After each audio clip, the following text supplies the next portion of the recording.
Welcome to Let Me Fix This. Enjoy the video. In this video, I will explain how to make sugar cookies. First, let's gather our simple ingredients. You'll need all-purpose flour, granulated sugar, and unsalted butter. Make sure your butter is softened to room temperature, which helps it cream beautifully. Don't forget baking powder for a slight lift, 1 large egg for structure, and vanilla extract for that classic flavor. Having everything measured and ready makes the process much smoother. Now let's get mixing. In a large bowl, cream together your softened butter and granulated sugar for about 2 minutes until the mixture is light and fluffy. Next, beat in 1 egg and your vanilla extract until everything is well combined.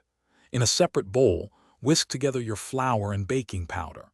Then, gradually add these dry ingredients to your wet mixture, mixing only until a dough forms.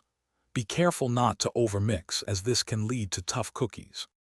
Once your dough is ready, it's time to prepare it for cutting. For best results, chill the dough for at least 1 hour.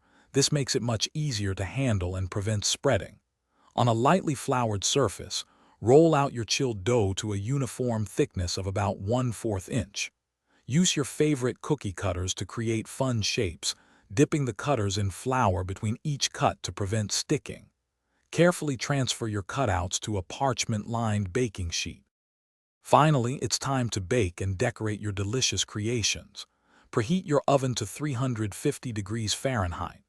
Bake your sugar cookies for 8 to 10 minutes, or until the edges are just set and lightly golden. Avoid overbaking to keep them soft.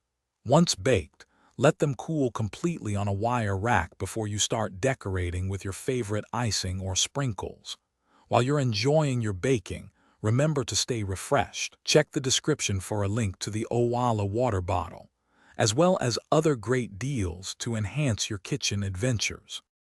Thanks for watching. If you found this helpful, don't forget to like and subscribe.